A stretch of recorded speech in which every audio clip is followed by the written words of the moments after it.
자, 오늘은 준비한 말씀을 드리기 전에 호디아 TV에 대해서 궁금해 하시는 분들이 계셔서 잠시 그 말씀을 드리고 준비한 말씀을 나누겠습니다. 먼저 이렇게 많이 부족함에도 불구하고 우리 지사님처럼 호디아 TV 채널을 또 애청해 주시고 또 여러 교파 성도님들이 또 구독도 해주시고 또 좋아요도 눌러주시고 또 댓글도 이렇게 달아주셔서 너무 감사드려요.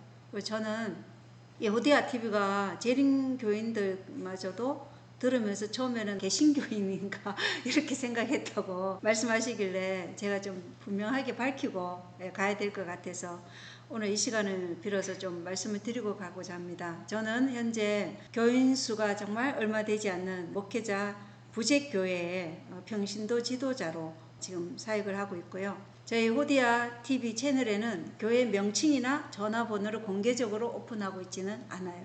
이유가 있습니다. 먼저 제 자신이 평신도로서 그냥 이름도 빛도 없이 잠시 하나님의 부르심에 때에 맞는 양식을 나누라고 사용하는 도구로서 잠시 사용되는 그러한 쓰임받는 도구이기 때문에 잠시 쓰임받다가 그 다음에는 정말 이름 없이 사라지고자 하는 바람이 첫 번째고, 그 다음에는 마지막이 가까울수록 재림에 대한 직접적인 기별들이나 시대적 징조들을 말하고 시골 생활들을 말하게 되면 이러한 기별들을 듣고 또 싫어하고 거절하고자 하는 사람들로부터 많은 공격을 받기 때문에 지금도 물론 그런 공격이 조금씩 오고 있지만 혹여 그런 공격으로 인해서 잘못된 편견으로 호디아 TV 채널에 접촉조차 못하는 그런 안타까운 일을 조금이나마 사실은 지연시키기 위해 공개적으로는 교회를 알리지 않고 있다는 것을 알리면서 우리 호디아 TV 시청자분들께서 양해를 해주시기를 바랍니다.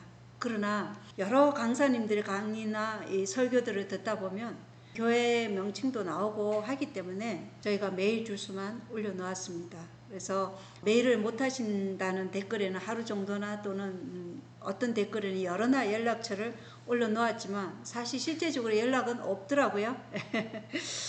그래서 삭제하기도 했는데, 그렇지만 시골 생활을 하고자 하시는 분들은 저희 가정으로 초청해서 자급자족하는 농업에 대해서도 저희가 보여드리고, 또 조금이나마 저희 도움이 필요하신 분들은 주위 분들의 도움을 받아서 메일로 연락 주시면 제가 도울 수 있는 데까지는 최선을 다해서 도우고 있으니까 연락 주시면 감사하겠습니다. 그래서 모든 인류에게 주어진 이 마지막 은혜의 시간에 성령께서 호소하신 음성에 귀를 기울여 진리를 선택하시게 되기만을 사실은 간절히 기도하고 있습니다. 그리고 오늘 준비한 말씀은 교환권에 대한 충성의 표 일요일 예배에 대한 말씀입니다.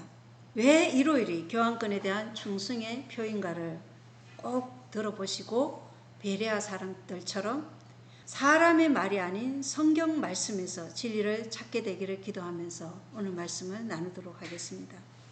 자, 이 트럼프 금빛 동상, 이게 제막식을 열었죠. 근데 이제 이 동상을 헌정한 사람이 개신교 목사예요. 이것은 우리에게 시사하는 바가 있죠. 바벨론 제국의 금신상을 떠올리게 하는 트럼프 대통령의 금신상이에요.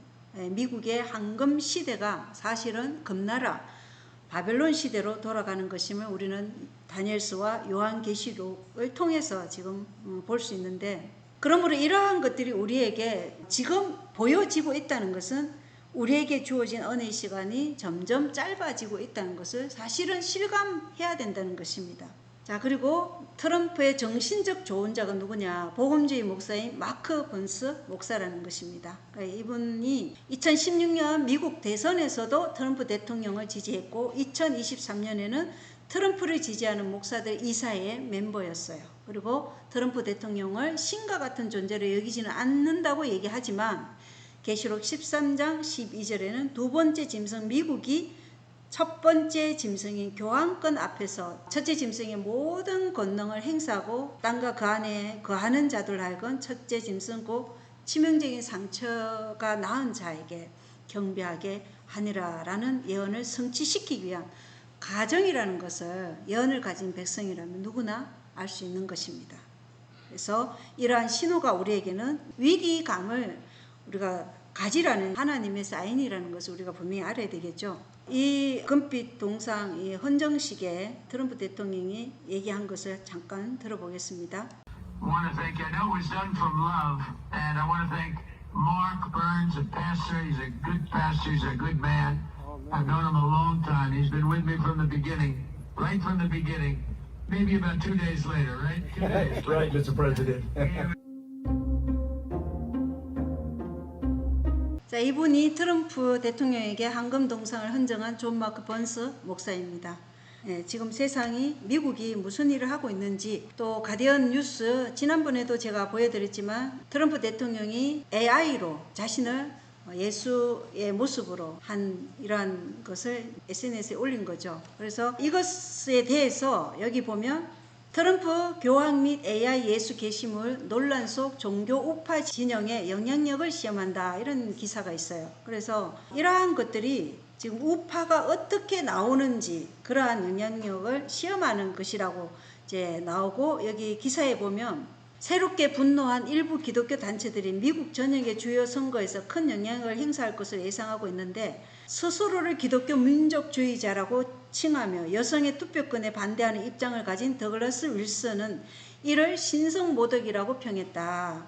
그는 피터 헤그세스 미국 국방장관의 측근이기도 하다. 이렇게 기록이 되어 있죠. 예, 그래서 미국 내 극우 백인 우월주의자들과 더글라스 윌슨 같은 기독교 민족주의 세력 일부는 여성의 투표 성향이 진보 세력에 유리하여서 여성의 사회 참여가 사회를 망쳤다고 주장하면서 여성 투표 참정권을 폐지하자는 운동을 계속해왔어요. 현대 백인 우월주의 및 극우 세력들은 자신들의 가부장적 권력을 유지하고 진보 진영의 표를 억제하기 위해 여성의 투표권 자체를 부정하고 있습니다. 그래서 여기 보면 트럼프라는 한 인간을 예수로 비유한 이 AI 게시물을 신성모독이라고 지금 더글라스 윌슨 목사님은 말하고 있는데 인간 자신을 하나님이라고 하는 종교단체가 있음을 뒤에서 보게 될 것입니다. 트럼프 대통령이 마라톤 성경 읽기에 참여했다는 기사입니다. 미국 헌법은 정부가 국교를 제정하는 것을 금지하고 있지만 트럼프 행정부는 기독교를 미국의 건국의 중요한 부분으로 보고 지도자들이 성경을 따라야 한다는 움직임을 수행했다. 그가 읽은 구절에는 역대기하 17장의 말씀이에요. 내 이름으로 불리는 내 백성이 겸손하여 기도하고 내 얼굴을 찾고 악한 길에서 돌이키면 내가 하늘에서 듣고 그들의 죄를 용서하고 그들의 땅을 치유하리라 라는 내용이 포함되어 있습니다. 그래서 미국이 성경을 읽다 이러한 행사에서 트럼프 대통령이 읽은 것이죠. 트럼프는 기자들에게 자신은 교황과 의견이 다를 권리가 있다 이렇게 말하면서 교황은 또 종교와 하나님의 이름을 자신의 군사적, 경제적, 정치적 이익을 위해 악용하고 신성한 것을 어둠과 더러움으로 끌어내리는 자들에게 화가 있을지어다 라고 말을 했습니다. 그래서 지금 미국이 기독교를 국교로 제정하는 것이 헌법에 어긋나지만 이것의 근본적인 원인은 계시록 13장의 첫 번째 짐승 교황권에게 모든 권세와 통치권을 주기 위함이라는 것을 우리는 분명히 계시를 가지고 있는 백성이기 때문에 이것을 알아야 된다는 것입니다. 레오 14세 교황과 트럼프 대통령이 뭔가 서로 이렇게 부딪히고 싸우는 것 같이 보이지만 이것은 모두 예수이시 잘 사용하는 해결의 법칙에 따라 모순과 대립을 통한 혼란 속에서 새로운 통제 사회인 신세계 질서로 나아가고자 하는 것이라는 거예요. 그래서 이러한 것에 우리가 트럼프 쪽이냐 교황 쪽이냐 이렇게 편을 가르는 것이 아니라 이것이 예언과 어떻게 접목시킬 것인가 여기에 대해서 우리가 집중할 필요가 있다는 것입니다. 트럼프 대통령이 지금 역대기하 7장 11절로 22절까지 읽는 건데 잠깐만 보겠습니다. Thus Solomon finished the house of the Lord and the king's house and all that came into Solomon's heart to make in the house of the Lord and in his own house he prosperously effected. And the Lord appeared to Solomon by night and said to him, I have heard your prayer and have chosen this place to myself for a house of sacrifice. If I shut up heaven, that there be no rain, or if I command the locusts to devour the land, or if I send pestilence among my people, If my people, which are called by my name, shall humble themselves and pray and seek my face and turn from their wicked ways, then will I hear from heaven and will forgive their sin and will heal their land. And it shall be answered, because they forsook the Lord God of their fathers, which brought them forth out of the land of Egypt, and laid hold on other gods, and worshiped them and served them. Therefore has he brought all this evil upon them. 예, 트럼프 대통령 역대기하 7장 11절로 22절 낭독한 영상인데 굳이 이걸 낭독하는 이유는 성경절을 살펴보면 알겠지만 지금 우리가 이런 상태에 있는 이유는 우리가 하나님께 올바로 서 있지 않기 때문에 그런 것이다. 그러니까 하나님을 버려서이다. 그래서 하나님께로 돌아가지 않으면 안 된다. 큰일 난다. 이러한 것을 암시하고 있는 것이죠. 그래서 미국이 기독교를 국교로 세우지 않으면 왜 큰일이 나느냐. 우파 측에서는 세속주의 좌파들 때문이다. 이렇게 이유를 들고 있죠. 그러나 제수잇들이 잘 사용하는 법칙이 해결의 법칙이라는 것을 꼭 기억하시게 되길 바랍니다. 그렇지 않으면 우리는 좌파든지 우파든지 이런 정치적인 것에 한쪽으로 치우치게 돼 있어요. 그러나 우리는 정치에 거기에 참여할 것이 아니라 간망하는 자세로 이 정치적인 그러한 움직임들이 예언과 어떻게 지금 가고 있는지 예언을 통해서 이것을 봐야 된다는 것입니다. 자, 왜 미국이 기독교를 국교로 하지 않으면 큰일 나는가? 이러한 일들이 지금 일어나고 있다는 것입니다. 영국에서 은퇴한 목사가 북아일랜드 병원 근처에서 성경 구절을 설교한 혐의로 지금 어떻게 되고 있다고요? 유죄 판결을 받고 벌금형을 선고받았어요. 이분이 클라이브 존스턴 목사님인데 당연히 이번 판결에 깊은 슬픔을 느꼈고 78세라는 나이에 기독교 복음을 전파했다는 이유로 유죄 판결을 받고 법정을 나서게 될 줄은 상상도 못했다.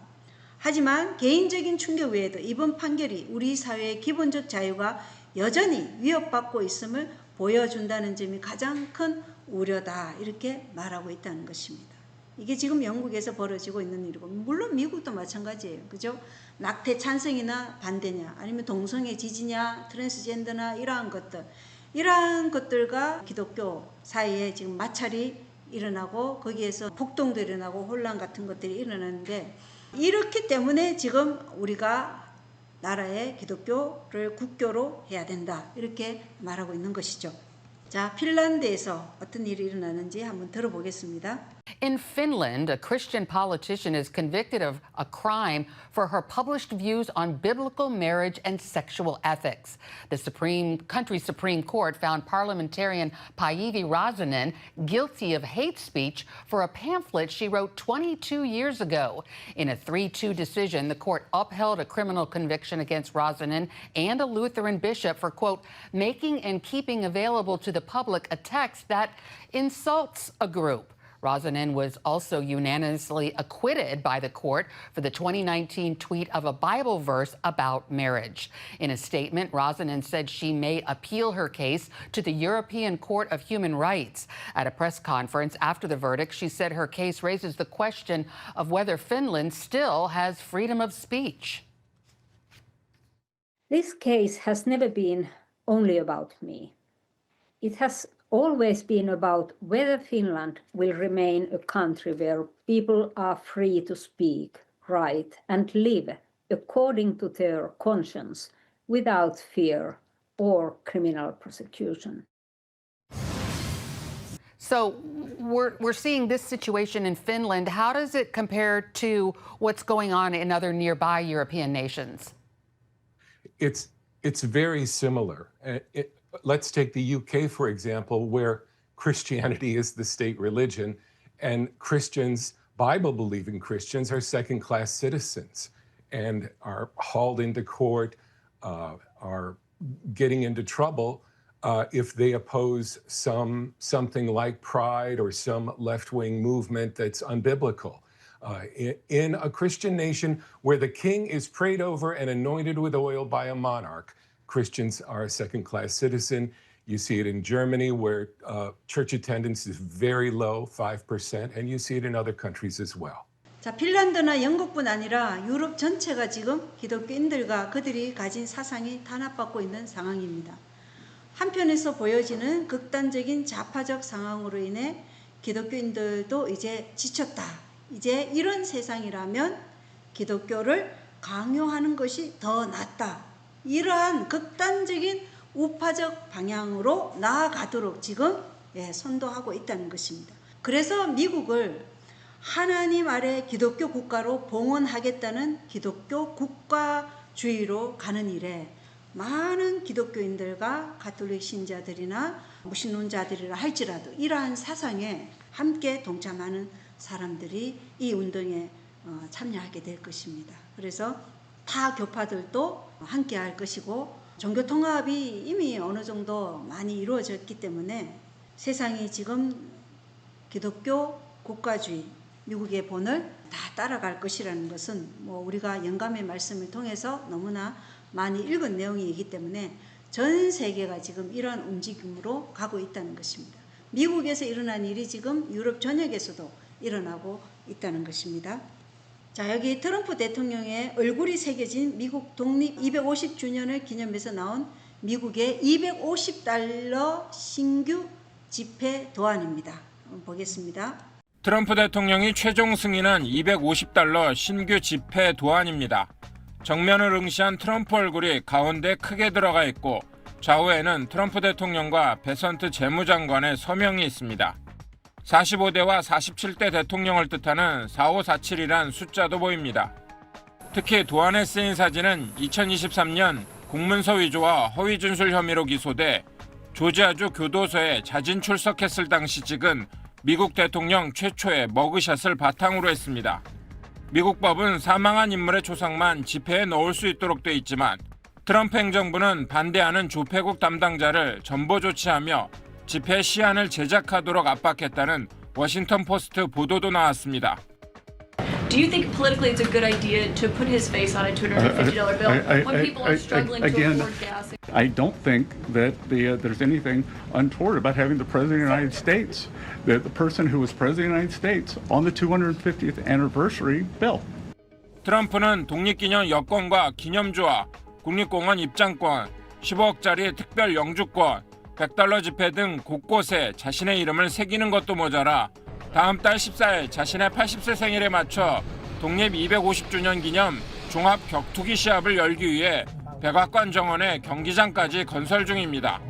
예, 여기 보면 지폐까지도 트럼프 대통령 초상이 지금 새겨지는 그러한 현상입니다. 그래서 이 기사 제목에 보면 김정은도 이렇게까지는 하지 않는다. 이렇게까지 기사 제목이 쓰여져 있어요. 김정은보다 지금 더하게 지금 트럼프 대통령이 하고 있다는 것을 보여주고 있어요. 그래서 교황권의 우상화 이전에 트럼프 대통령을 우상화하는 일이 먼저 진행되면서 사람들이 인간을 우상화하는 일을 서서히 받아들이도록 그렇게 하고 있는 건 아닐까 그런 생각은 해봅니다. 자, 여기 2026년 5월 5일자 기사예요. 트럼프 미국 대통령 최초로 전국적인 안식일 선포. 이게 지난 시간에도 보여줬지만 최초로 전국적인 안식일을 선포했다는 것은 다음 단계인 미국이 1월 휴식법에 기초를 놓는 것으로 보이는 것입니다. 그런데 중요한 것은 이 미국 최초로 유대교 안식일을 전국적으로 선포했는데 그 유대인들이 안식일을 보내는 그 영상이 참으로 기가 막힙니다. 한번 보시겠습니다. 재림 교인인 이 매튜 산체 유튜브 채널에서 백악관이 유대인 공동체를 기리는 안식일 250주년 기념 행사 개최라고 보여준 영상이에요. 백악관이 보여준 영상입니다.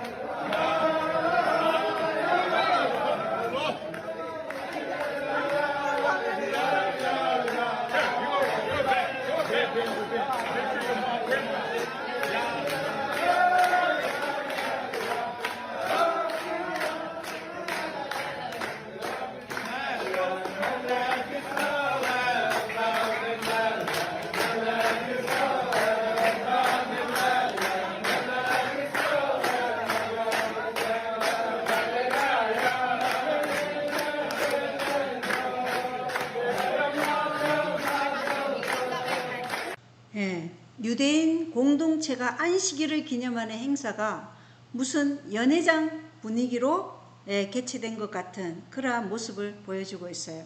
하나님께서 창세기 2장에서 지구 창조의 기념일로 거룩히 구별하신 이 일곱째 날 토요일을 지키는 기념 행사가 마치 결혼 필요형 같은 그런 모임 정도로 보여주고 있는 모습입니다. 그와 반면에 5월 15, 16일이 유대교 안식일이라고 선포했고 그 다음 5월 17일이 이제 기독교 안식일이라고 이 날에 대한 기념 행사는 완전히 다릅니다.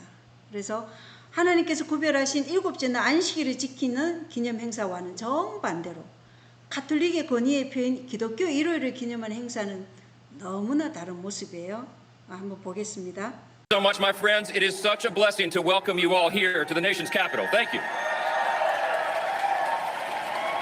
My humble assignment here today is to bring us straight to the Lord in a prayer of rededication. Would you join me in that? Would you join me in that? Our Heavenly Father, we thank you so much for this great day that you've given us here. And we remember that your mighty hand has been upon our nation since the very beginning. Since Christopher Columbus set sail in the New World, since the settlers at Jamestown planted the cross at Cape Henry, and since the pilgrims at Plymouth made a covenant to give you the glory. In all that time, you guided us at every pivotal moment. And when our forefathers took up the great cause of American independence, they turned to you in steadfast prayer. And on this very day, now 2.5 centuries ago, the Second Continental Congress gathered in Philadelphia. Facing imminent battle and almost certain death, our founders held a decisive day of what they called humiliation, fasting, and prayer. They did that to humble themselves and to seek your guidance at the dawn of their fight for freedom.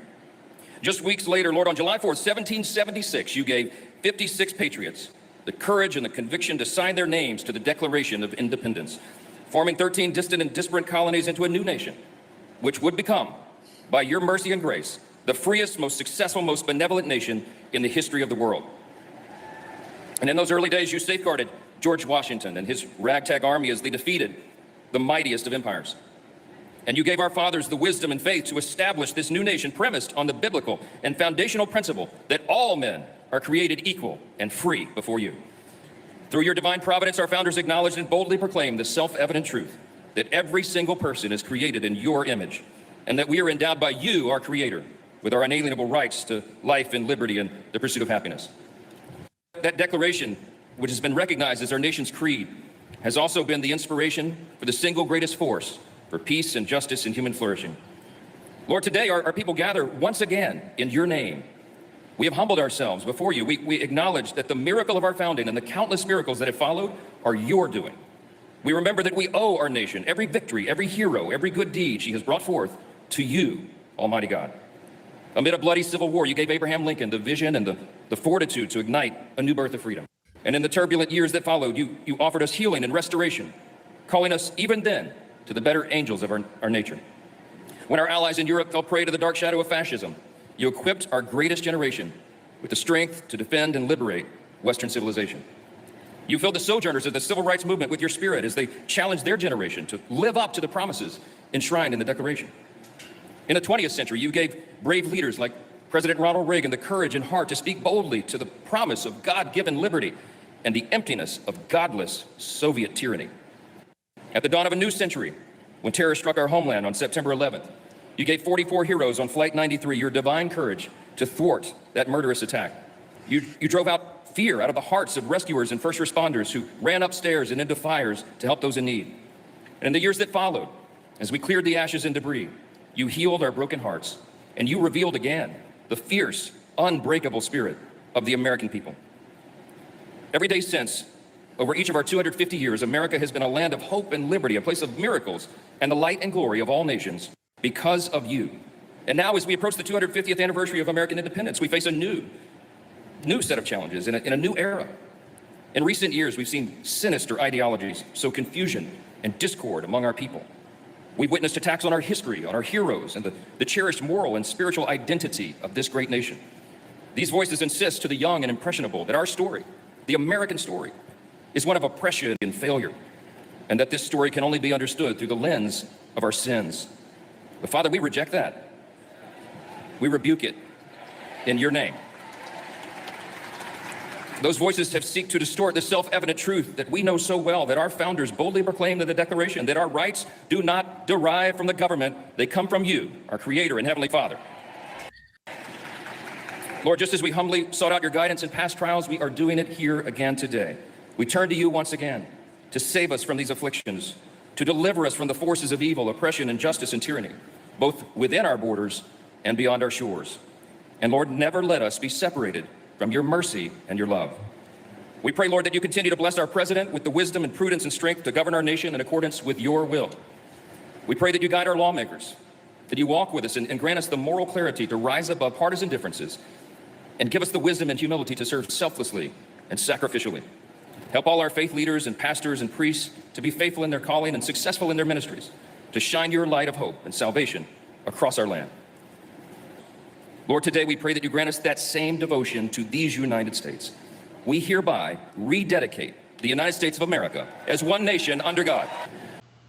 네, 지금 미국 하원 의장이죠. 마이크 존슨의 연설입니다. 그래서 미국을 하나님 아래 한 국가로 봉헌한다는 그러한 마음으로 지금 이번에 7월 4일에 미국 건국 250주년은 아마 이 세상의 역사에 정말 어떤 이정표 역할을 할 수 있는 큰 계기가 될 것 같아요. 그죠? 네, 지금 그 날을 위해서 지금 계속적인 준비를 지금 5월 17일 날 이 미국 기도회에서도 하고 있는 모습이에요. 그리고 마이크 존슨 의장 그 다음에 지금 비치는 분이 누구냐면 로버트 베런 가톨릭 주교입니다. 그래서 마이크 존슨 기독교인과 지금 가톨릭 주교가 한 무대에 같이 있다는 것입니다. 다음 로버트 베런 가톨릭 주교의 말도 들어보겠습니다. Freedom and equality. On this great 250th anniversary of our country's founding, I'd like to reflect just a little bit on this relationship between belief in God and our democracy. We recall the words of Thomas Jefferson. We hold these truths to be self-evident, that men are created equal and are endowed by their Creator with certain inalienable rights. Heavenly Father, we know that these principles come not from government, not from popular consensus, but from you. They are indeed an amazing grace upon which our democracy itself rests. Blessed Archbishop Fulton Sheen expressed the paradox well. Our Declaration of Independence is a declaration of dependence upon God. Heavenly Father, we also recognize that the moral values that guide our lives are grounded in your will. It is from the pulpits of our country that we've learned throughout these past 2.5 centuries of generosity, justice, kindness, gentleness of spirit, forgiveness, and compassion. And this is why John Adams, Alexis de Tocqueville, Cardinal Gibbons, Martin Luther King, and Billy Graham all insisted that a religiously vibrant America is a politically healthy America. It's also why we cherish religious liberty, a conviction that's made us a haven for people fleeing religious persecution from all over the world. We come before you today, O King of the universe, as a nation of sinners in constant need of repentance. But we know that when we turn to you in humility, even our deepest wounds can be healed and our weight resolution strengthened. Lord, on this great national anniversary, we gather to rededicate our country to you. We hope to receive all the gifts of the Holy Spirit delineated by the prophet Isaiah. The wisdom, knowledge, and understanding which allow us to see the world as you do. Our country rests on theological foundations. And so, as a bishop of the Catholic Church and as a proud American, I make bold to dedicate our country once more to God and to say, Lord, let the light of thy face shine upon our land. Amen.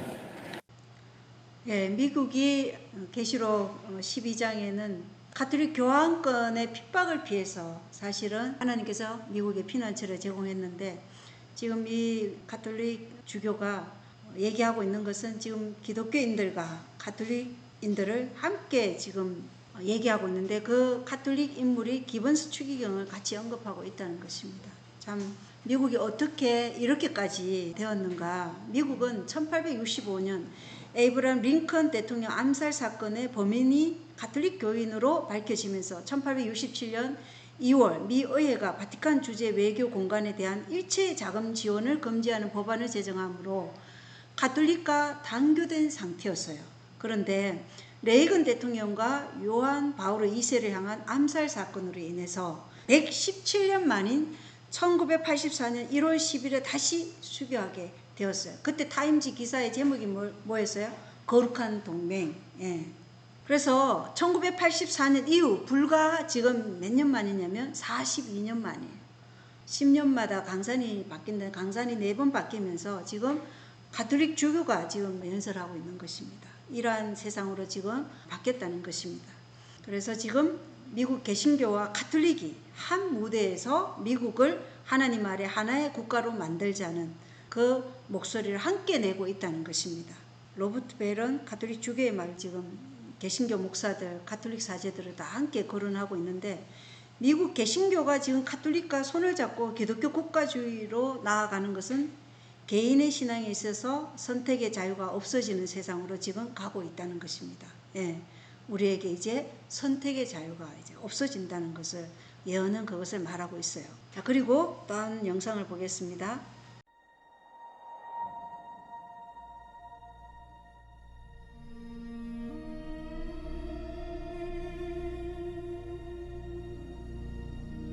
Our nation was conceived by men and women who believed in the power of God, who believed in the providences of God, and in prayer.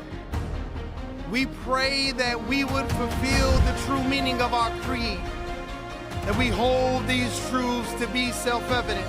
But look what God has done. We praise him and give him glory. Our Father and our God, thou hast said, blessed is the nation whose God is the Lord. Faith in God is the value that most shaped America. And it's people of faith who have been the bedrock, the driving force behind our nation. We are celebrating what God has done in this great nation called America. 지금 미국 건국 250주년을 기념해서 지금 5월 17일 미국 기도조찬회에서 연설 내용들이 지금 3편을 보았습니다. 다 뭐냐면 미국을 하나님께 재봉헌하겠다는 영상이에요. 미국을 하나님께 드린다는 것입니다. 이것은 1월 법령으로 가고자 하는 모든 준비가 완료되었다는 것을 우리에게 보여주는 것이죠. 이들이 말하는 하나의 국가에 대해서는 계시록 13장 12절과 15절은 분명하게 교황권이 세상을 통치하는 세상이라는 것을 말해주고 있어요. 예언의 신에 한번 읽어보겠습니다. 지구상에서 가장 위대하고 은혜 받은 나라는 미국이다. 은혜로운 승리가 이 나라를 보호하고 하늘에 가장 귀중한 축복을 부어주었다. 박해받고 억압받는 자들이 이곳에서 피난처를 찾았다. 순수한 기독교 신앙이 이곳에서 가르쳐졌다. 이 민족은 큰 빚과 비할 데 없는 자비를 받았다. 그러나 이러한 선물은 배은망덕과 하나님께 대한 망각으로 갚아졌다.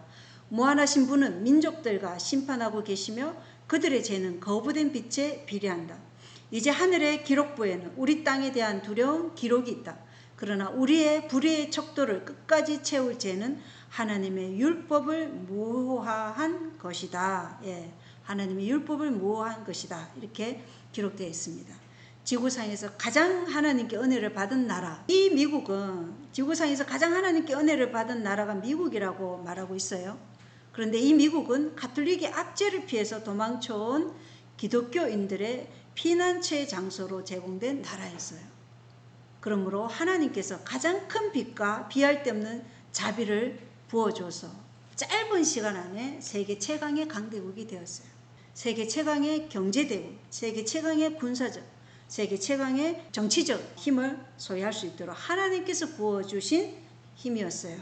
그런데 지금 그 미국이 배은망덕과 배도로서 하나님의 율법을 모여하고 1월 예배를 미국의 국교로 세우게 되면 여자의 시인 예수 그리스도의 품성을 닮은 하나님의 계명과 예수의 증거를 가진 자들을 박해하는 교환권과 같은 정신으로 사단의 매개체로서 일을 하게 될 것이라는 것을 우리는 계시록 12장 16절로 17절을 통해서 볼 수 있다는 것입니다. 계시록 12장 16절 17절에는 땅이 여자를 도와 자기 입을 벌려 용이 그의 입에서 내뿜은 홍수를 삼키니 용이 여자에게 진노하여 그녀의 씨 중에 남은 자들, 이 그녀의 씨는 예수 그리스도를 말하고 있죠. 그래서 예수 그리스도의 품성을 닮은 자들, 그들이 남은 자들이죠.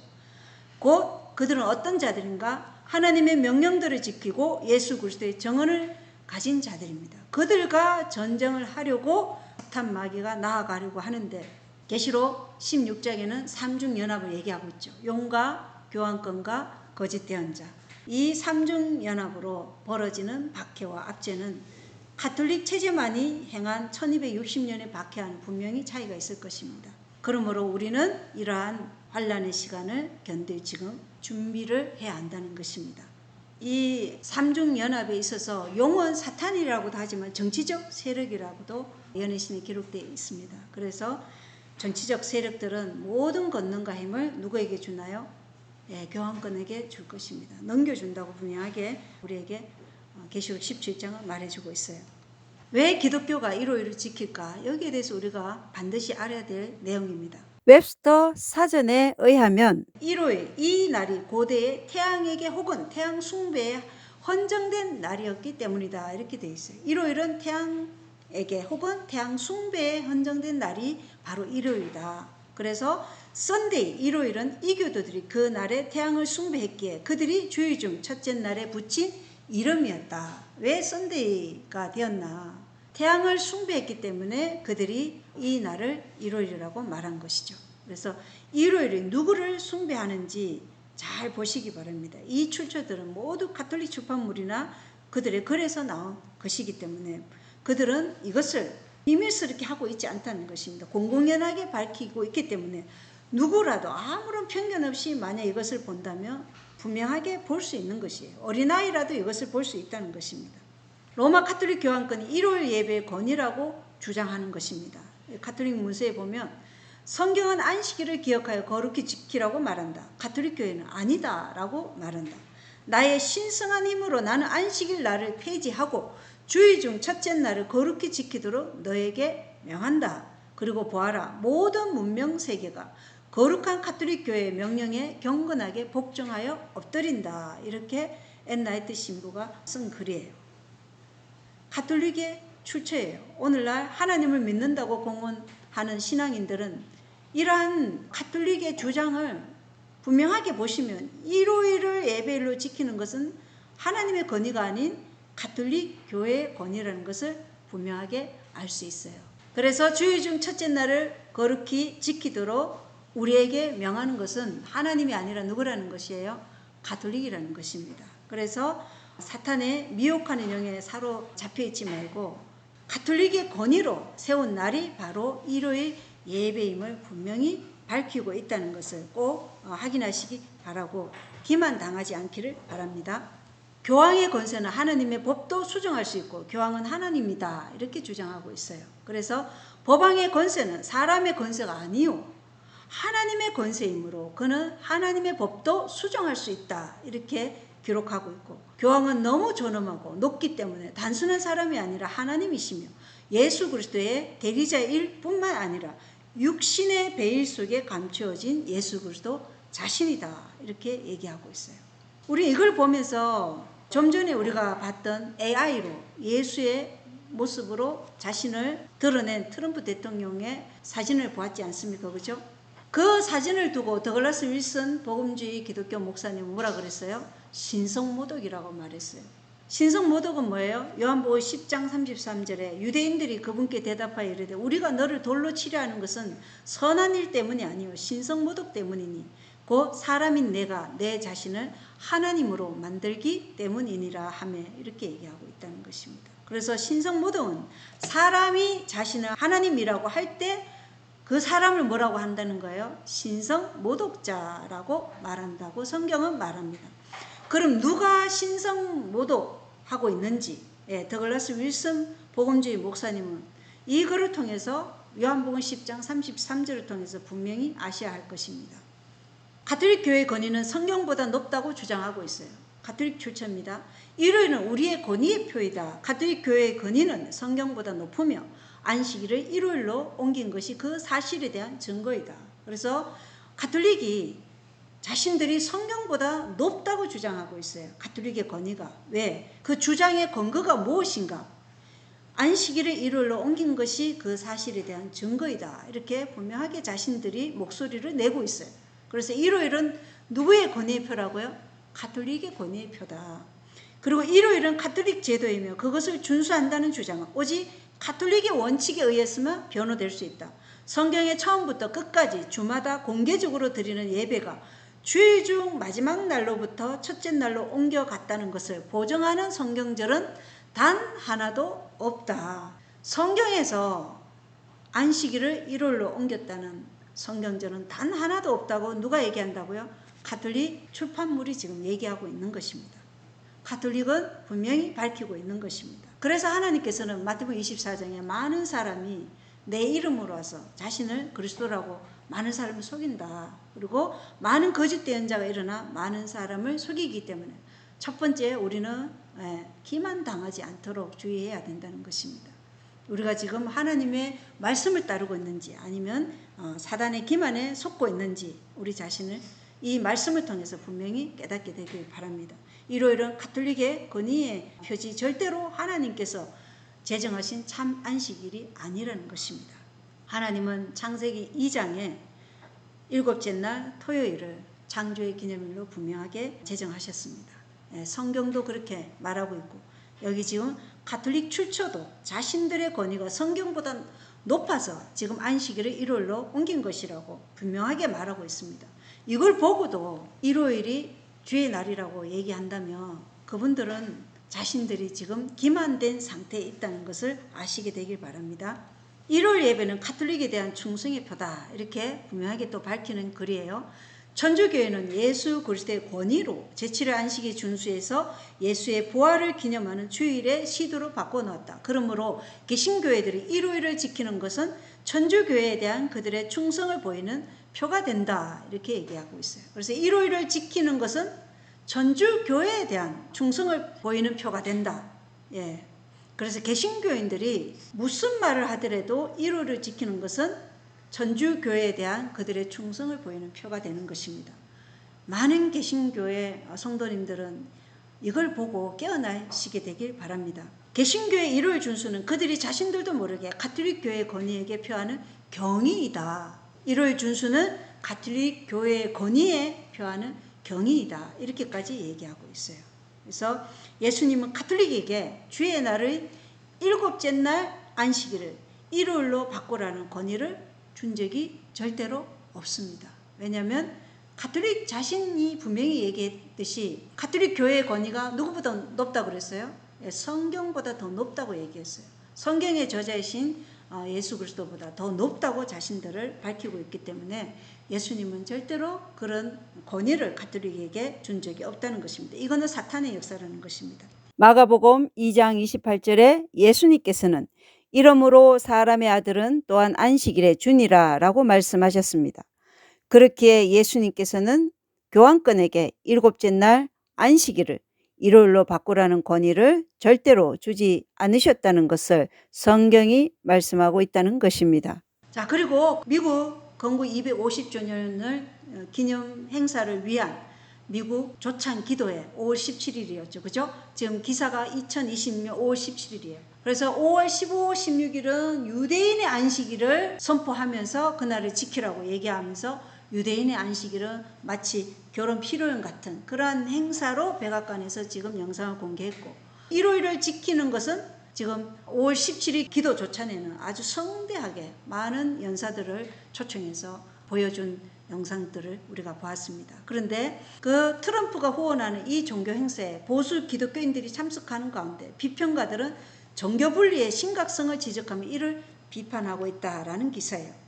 자, 또 CNN 기사입니다. 2026년 5월 18일 그 조찬회가 있고 다음 날이죠. 워싱턴 DC 내셔널몰에서 열린 기도 행사가 트럼프 행정부가 종교 분리 원칙을 훼손할 수 있다는 우려를 불러일으켰다. 그렇게 얘기하고 있어요. 이날 트럼프 대통령은 역대기 7장을 간략하게 낭독했죠. 그리고 마이크 존슨 하원 의장이 기도를 통해 미국의 경건함과 애국심이 새롭게 깃들기를 촉구했고, 마지막으로 J.D. 벤스 부통령이 영상 메시지를 통해서 우리는 언제나 기도의 나라였다고 선언하며 행사를 마무리했어요. 그리고 참석한 종교 지도자들의 긴 명단은 정통파 랍비 1명과 보수적인 가톨릭 주교 2명을 제외하고는 대부분 복음주의 기독교인들로 구성되었다. 자, 미국인데 지금 가톨릭 주교도 아까 우리가 보았던 베른 주교도 참여했고 또 한 분이 더 있죠. 그리고 정통파 랍비도 포함되어 있고 대부분은 복음주의 기독교인들로 구성되었다. 그래서 미국 기독교 국가주의를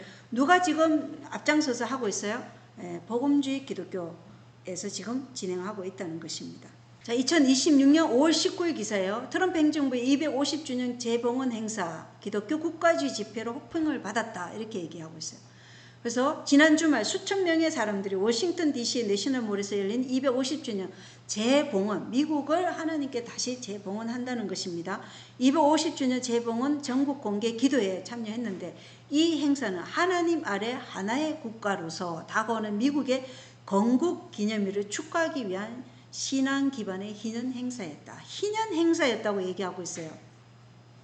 이 영상은 지난달 전국적으로 진행된 성경 낭독 행사의 일부였고 트럼프 대통령이 이번 희년을 위해 특별히 준비한 메시지는 없었음을 시사하고 있고 모든 종교에 열려있는 하나님 아래 하나의 국가로서 우리나라를 재봉헌하는 행사라고 홍보되었지만 국가 기도에 참여한 비기독교인 연사는 단 1명뿐이었다. 나머지 행사에서는 극우 이념을 조장하는 기독교 인사들이 등장했고 이로 인해 일부에서는 이 행사가 기독교 국가주의를 조장하는 것이라고 비판했다. 예, 오늘 제가 영상을 준비하지 못했지만 다음에 영상을 보내드리는데 여기에도 사단의 아주 놀라운 그런 일이 있어요. 이 비판하는 사람들이 어떻게 하느냐. 막 사도 바울이 이렇게 복음을 전할 때 그 귀신 들린 여자가 막 소리 지르면서 이렇게 한 것처럼 이 기독교 국가주의를 반대한다는 편말을 가지고 들고서 이상한 개상한 그런 막 목소리로 막 비명을 지르면서 그렇게 하고 있더라고요. 그런 영상이 보여요. 그러니까 그건 뭐예요? 기독교 국가주의를 반대하는 사람들은 다 이렇게 약간 이상한 사람들이나 하는 것이다. 이렇게 딱 보여지게끔 만들었어요. 그래서 지금 이렇게 지금 미국이 이 건국 250주년을 기념하기 위해서 엄청난 일을 지금 하고 있어요. 그리고 이 해가 지금 희년이라고 지금 얘기하고 있죠. 지금 2025년이 가톨릭의 정기 대희년이었어요. 아시죠? 다음 정기 희년이 언제인지 아십니까? 가톨릭이 정해놓은 희년이 2033년이에요. 예. 뭐 2030 어젠다도 있고 우리는 2031년이 예수님이 십자가에 달려 돌아가신 지 이제 2000년이 되기 때문에 그런데 가톨릭이 정해놓은 다음 정기 희년이 어쨌든 2033년이에요. 세상이 그때까지 갈지는 모르겠지만 어쨌든 그들은 그렇게 정해져 있어요. 그런데 2026년 1월 10일부터 2027년 1월 10일까지는 어떤 희년이냐. 아시시의 성 프란치스코의 특별 희년으로 선포되었어요. 핵심 내용은 프란시스코 수도의 성당 등 지정된 순례지 방문 및 희년 예식을 참여하면 이 참여를 통해서 전대사가 뭔지 아시죠? 죄를 면제받는다는 것입니다. 면제부예요. 죄를 면제받는 희년이 2026년 1월 10일부터 2027년 1월 10일까지 성 프란치스코의 특별 희년으로 선포된 것입니다. 그래서 프란시스코 수도의 성당 등 지정된 순례지 방문을 하며 그리고 희년 예식에 참여하며 죄를 면제받는 그 면제부를 지금 선포한 게 지금 2026년 희년이라는 것입니다. 그래서 이 죄를 면제받는 그러한 특별한 은총의 해라고 선포된 것이 2026년 1월 10일부터 2027년 1월 10일까지. 그래서 가톨릭은 지금 오직 그리스도의 보혈의 피로만 구속이 이루어진다는 예수 그리스도의 대속을 믿지 않습니다. 당연하죠. 이유가 여기 있는 것입니다. 순례지 방문 등을 통해서도 뭘 할 수 있다고요? 죄를 면제받을 수 있다. 이렇게 말하고 있기 때문입니다. 우리의 죄는 오직 예수 그리스도의 보혈을 통해서만 깨끗이 씻음받고 정결케 되는 것이지 이러한 순례지 방문이나 미사 예식에 참여해서 우리가 죄를 면제받는 것이 아니죠. 죄는 오직 예수 그리스도의 보혈의 공로를 의지해서 그분께 우리의 죄를 고백하고 그분으로부터 용서를 받는 것입니다. 자, 또 영상을 하나 보겠습니다. As Christians, together with our brothers and sisters of other religions, we are all God's children. This calls us to look beyond what separates us and to discover what unites us all. 60 years ago, a seed of hope for interreligious dialogue was planted. Today, your presence bears witness that this seed has grown into a mighty tree. Oh, you are true wordsmith. Are you coming to the tree that strung up a man, that saved murdered free? We prayed with Pope Leo in a historic moment of spiritual unity. Together we celebrated the Jubilee theme, Pilgrims of Hope. As I meet people of different faiths, I find it enormously encouraging to hear how much we have in common, a shared longing for peace. Strange things that happened here, no stranger would. We met and lived right in the hanging tree.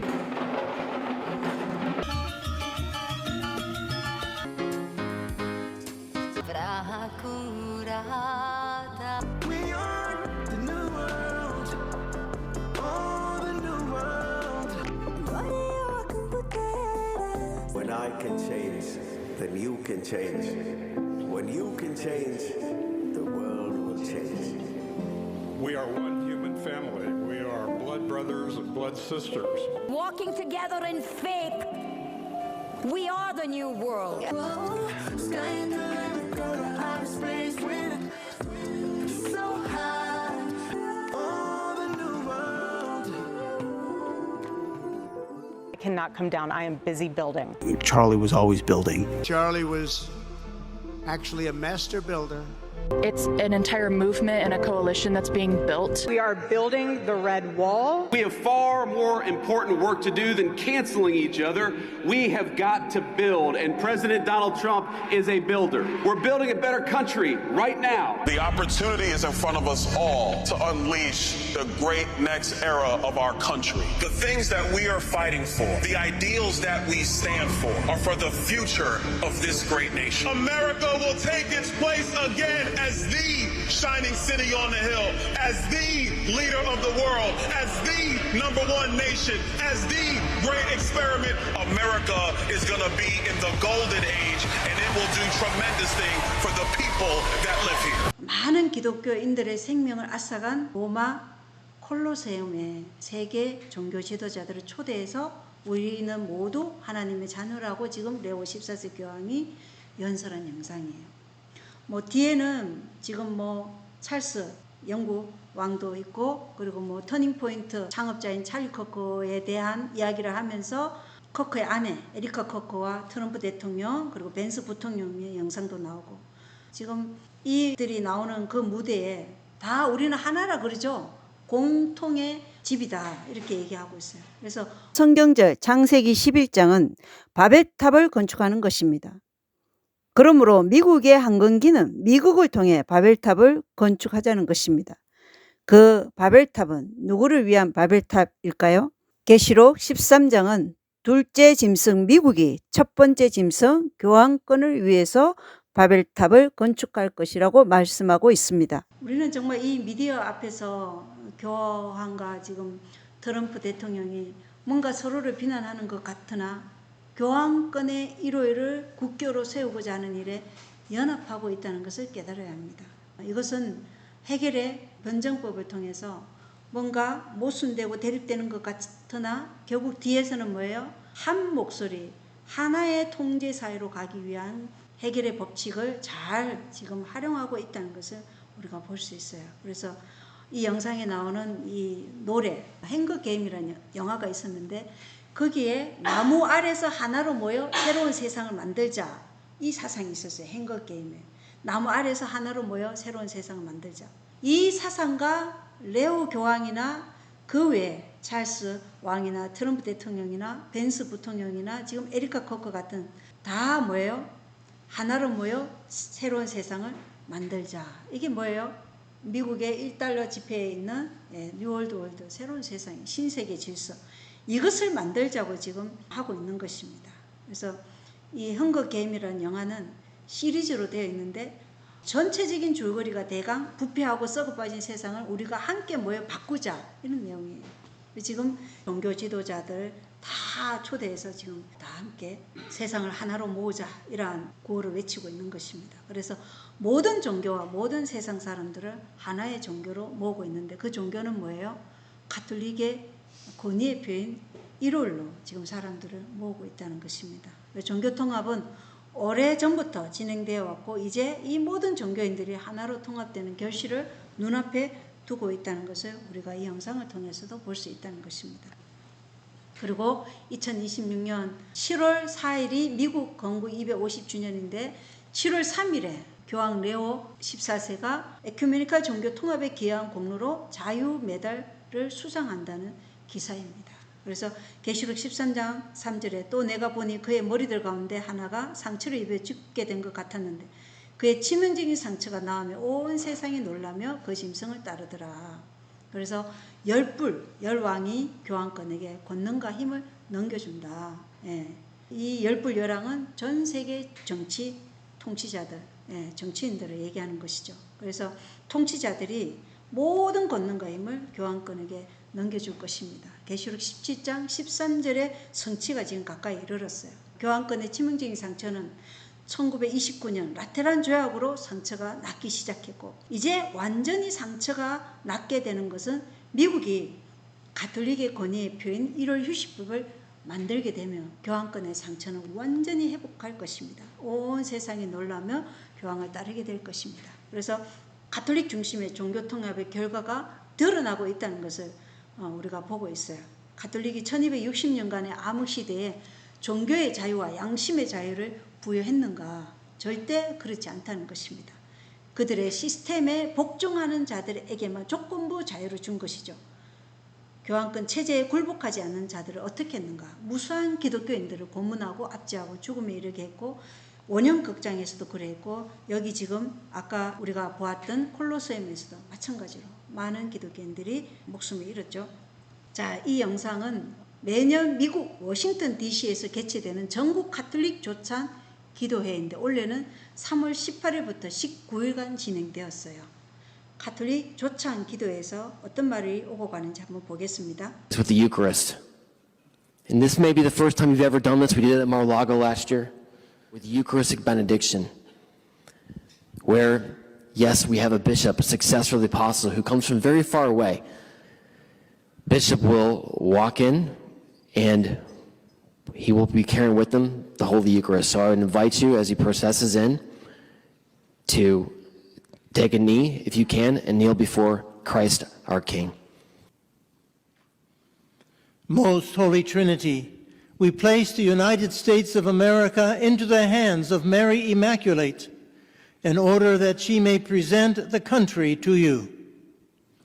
Through her, we wish to thank you for the great resources of this land and for the freedom which has been its heritage. Through the intercession of Mary, have mercy on the Catholic Church in America. Mary, Immaculate Virgin, our Mother, patroness of our land, we praise and honor you and give ourselves to you. Protect us from every harm.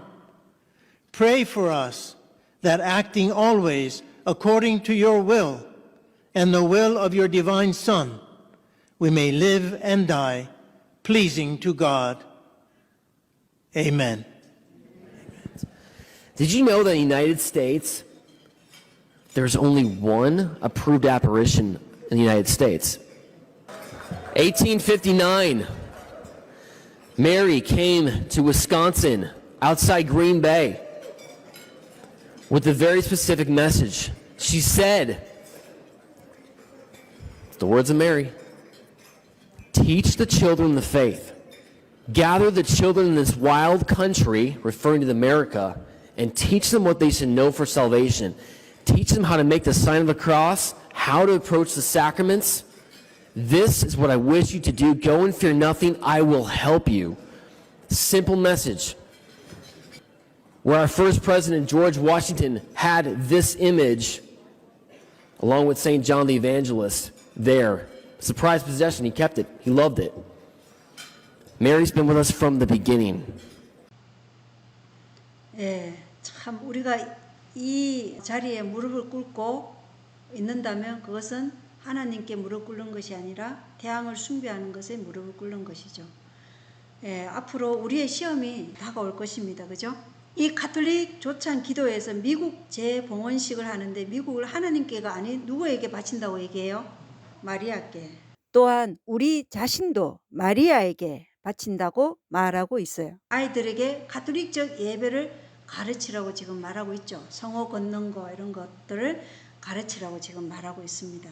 자, 시대의 징조 1910년 3월 22일자 연애신을 읽어보겠습니다. 개신교회들이 그들의 조상들이 극심한 핍박을 받으면서까지 반대하여 온 거짓 종교를 받들기 위하여 세속적인 건세와 연합할 때 교회와 정부의 연합된 건세로 법왕이 제정한 안식일이 강요될 것이다. 국가적 멸망으로 끝났고 말 국가적 배도가 일어날 것이다.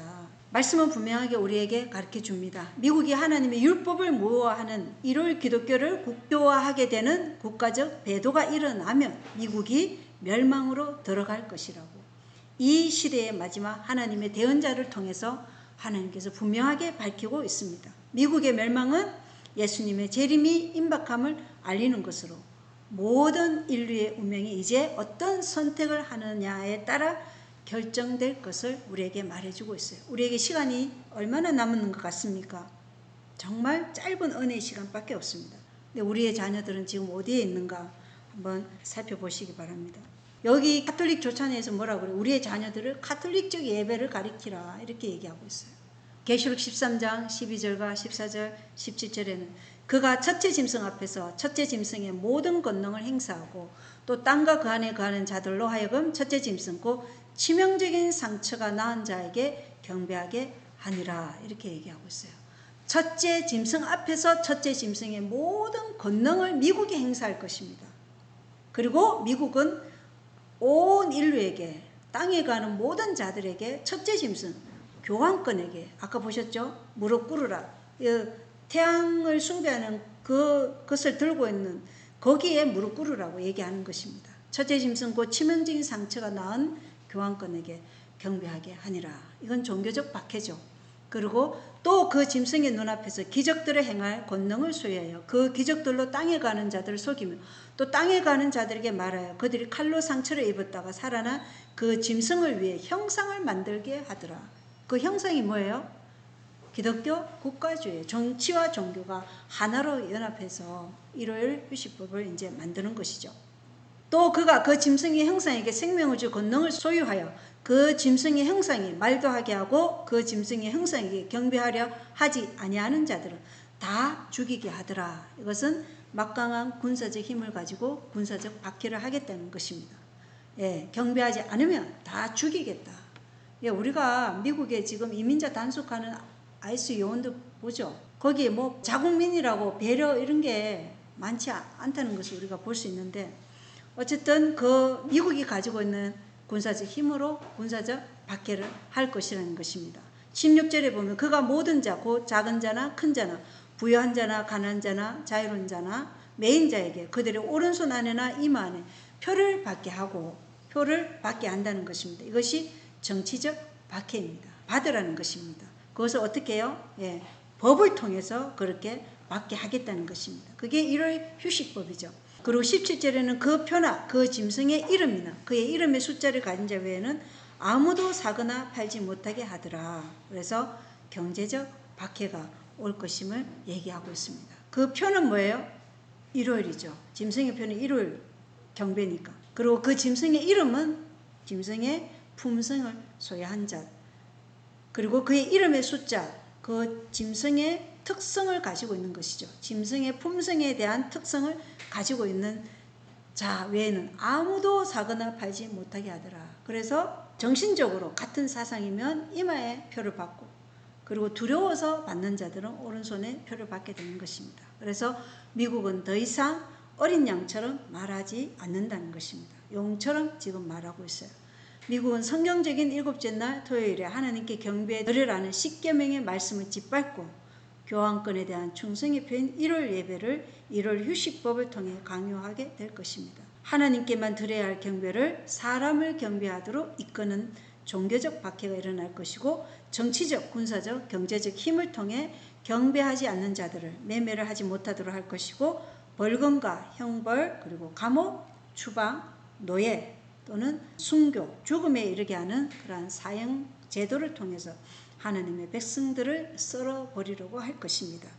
앞으로 일어날 7단계입니다. 1월 노동을 금지하자는 금지운동. 지금 벌써 일어나고 있지 않습니까? 그리고 1월 국가적 휴식법을 제정할 것입니다. 이것이 제정되면 SDA부터 늦은 비가 부어지기 시작할 것입니다. 그리고 이 휴식법이 제정되면 처음부터 강요가 일어나는 것이 아니고 처음에는 권고죠. 우리가 팬데믹 때 경험하지 않았습니까? 처음에 백신 접종을 권고했습니다. 그러나 나중에는 어떻게 했어요? 취업이나 제재를 가했죠. 그래서 많은 사람들이 회사에서 백신을 안 맞았다는 이유로 그만두게 되었습니다. 이렇게 해서 1월 휴식법도 후에는 강제적 예배의 강요성을 띈다는 것입니다. 그리고 계시록 14장의 새천사 기별이 온 땅에 전파될 것입니다. 거짓된 오류의 바벨론에서 나온 이들에게 마지막으로 늦은 비가 내리고 하나님의 계명과 예수의 믿음을 가진 남은 무리와 연합하는 이 마지막 새천사 기별이 온 땅에 전파될 것입니다. 이러할 때 많은 사람들은 벌금 그리고 형벌 또는 매매 금지 그리고 감옥에 수감되고 또는 자국에서 추방되고 또는 어떤 사람은 노예로서 노예 처지에 놓여 있을 것이고 또 어떤 사람은 하나님께서 구원하고자 영혼이 있으면 순교도 허락한다는 것입니다. 그리고 7 재앙이 그 다음에 일어날 것이고 7 재앙 안에 한날 한시에 하나님 백성 모두를 죽이라는 사형 선고 야곱의 환난이 있을 것이고 그리고 그 환난의 끝에 예수님이 재림하는 이 마지막 7단계가 우리 앞에 남아 있습니다. 그런데 지금 1월 국가적 휴식법 이게 너무나 가까이 이르러 왔다는 것입니다. 그래서 지구상의 모든 사람은 두 부류로 나눠지게 될 것입니다. 7째 날 토요일을 제정하신 하나님의 권위에 순종할 것인가? 그렇지 않으면 일요일의 권위의 표인 교환권 인간에게 복종할 것인가로 완전한 분리가 일어날 것입니다. 그래서 하나님의 편에 서는 자들은 100분의 1도 안 될 것이라고 간접적으로 예언하시는 우리에게 말해주고 있습니다. 100명 중에 1명도 안 될 것이다. 이사야서와 예레미야서에 보면 뭐라고 그래요? 도시에 한두 명. 굉장히 소수라는 것입니다. 우리는 기만 당하기가 참 쉬운 인간이에요. 그죠? 내가 뭔가 재림교회에 있다는 이 사실만으로 아니면 내가 뭔가 지금 시골 생활을 준비하고 뭔가 깨어서 그래도 이런 집회에 온다는 이러한 사실만으로도 나는 그래도 준비되어 가고 있다 이렇게 착각할 수 있어요. 그러나 우리는 그리스도의 완전한 품성으로 아가페적인 그러한 사랑 그러한 것으로 온전히 장성한 분량으로 자라나지 않으면 절대로 준비되지 않습니다. 그래서 우리가 준비하는 것은 그리스도와 같은 생각을 가지는 것이에요. 그분과 한 생각, 한 뜻, 한 마음으로 우리의 마지막 삶을 지금 온전히 주님께 헌신하는 그러한 자들만이 서게 될 것입니다. 교회적인 7권의 마지막으로 읽어보겠습니다. 141쪽에는 세상 거민들의 제약은 그들의 범죄의 잔을 거의 채웠다. 이 지구는 하나님께서 파멸자에게 그의 뜻을 행하도록 허락할 지경에 이르렀다. 하나님의 율법을 인간의 율법으로 대체시키는 것, 순전히 인간의 권위에 의해 성경의 안식일 대신에 일요일을 높이는 것은 드라마의 마지막 장면이다. 이제 그 드라마의 마지막 장면이 오늘 이 보여드린 영상만으로도 우리는 이것이 마지막이 임박했다는 것을 알 수 있습니다. 이 대치가 세계적인 것이 될 때 하나님께서는 당신 자신을 나타내실 것이다. 그분은 지구를 무섭게 흔들기 위하여 위험 중에 일어나실 것이다. 이렇게 말씀하고 있어요. 그래서 다니엘서 12장 1절에 그때 내 백성의 자손들을 위하여 일어서는 큰 통치자 미가엘이 일어날 것이다. 이렇게 말씀하고 있어요. 미가엘이 일어나면 그때 또 고난의 때가 있으리니 그것은 민족이 있은 이래로 그때까지 없었던 고난일 것이며 그때 내 백성이 구출을 받되 책에서 발견된 바 기록된 모든 자가 구출을 받으리라. 예, 생명책에 이름이 기록된 자만이 구출을 받게 될 것입니다. 우리는 아무도 자만해서는 안 되고 아무도 기만당하지 않도록 해야 할 것입니다. 아모스 4장 12절에는 내 하나님 만나기를 예비할지니라 라고 우리에게 명령하고 있습니다. 영적인 모든 이스라엘인들은 하나님의 계명과 예수의 증거와 예수의 믿음으로 일곱째 날 토요일 안식일을 지킴으로 하나님의 권위에 순종하고 진리의 말씀에 자신을 온전히 겸손히 낮춤으로 주님 만나기를 예비하게 되기를 바랍니다.